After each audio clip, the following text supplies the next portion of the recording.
Let me ask you a question. Have you ever met a man who is never wrong? No matter what happens, the argument was your fault. The failure was someone else's fault. The broken relationship? Circumstances. Timing. Stress. Anyone but him. And the strangest part? It doesn't look like arrogance. It doesn't look like confidence. Sometimes it looks calm, logical, even convincing. But underneath it, there's something deeper happening. Today, we're unpacking why some men never admit fault. Not from a moral angle, not from an emotional angle, but from a psychological one. Because this behavior is not random. It's not accidental. And once you see it, you can't unsee it. For many men, admitting fault doesn't feel like growth. It feels like collapse. Psychologically, fault equals weakness. Weakness equals loss of control. And loss of control equals danger. From an early age, many men are conditioned with one message: be strong, be right, be in charge. So when something goes wrong, the brain doesn't process it as feedback. It processes it as a threat to identity. Admitting fault would mean saying, I'm not as competent as I thought. I failed. I don't have it together. And for some men, that thought is unbearable. So instead of facing it, the mind protects itself by shifting blame. Psychologists call this ego defense mechanisms. When the ego feels attacked, it doesn't ask, what can I learn? It asks, how do I survive this emotionally? So the brain does three things. 1. Rationalization. I did this because you pushed me. 2. Projection. Assigning their flaws to others. You're the one who's always defensive. 3. Denial.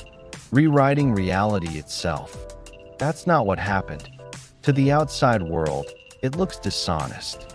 But internally, it feels like self-preservation. Because accepting fault would shatter the image they're clinging to. Here's what most people miss. This isn't about pride. It's about shame. Shame says, if I'm wrong, I'm unworthy. Some men carry unresolved shame from childhood criticism, authoritarian parenting, being punished for mistakes instead of guided, or being taught that failure makes them less of a man. So when fault appears, it reopens old wounds. Instead of feeling, I made a mistake, they feel, I am the mistake, and the mind fights back. By refusing accountability, men who never admit fault often rely on control to feel safe. Control over conversations, control over narratives, control over how events are interpreted. That's why arguments with them feel exhausting. You're not debating facts. You're fighting a carefully built psychological wall. If they admit fault, they lose control. And losing control feels like vulnerability. And vulnerability feels unsafe. So they double down, even when evidence is clear. Here's the hard truth.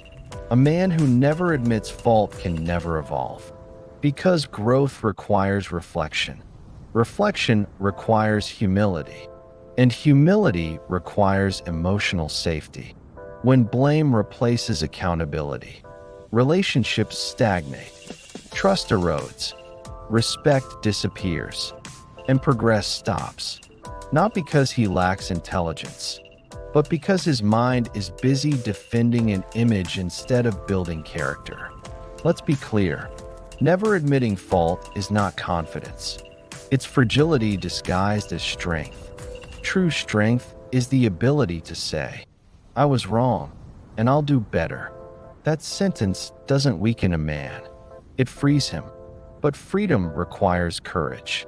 And courage requires facing discomfort.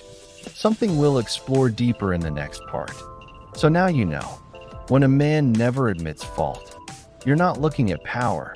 You're looking at a mind protecting itself from pain it never learned to process. In part 2, we'll expose something even deeper. How blame-shifting men rewrite reality to avoid responsibility. And once you see that pattern, You'll never argue the same way again. If this video resonated with you, like the video, share it with someone who needs clarity, and subscribe for the next part in this series. Because understanding psychology isn't about judging others. It's about protecting your peace.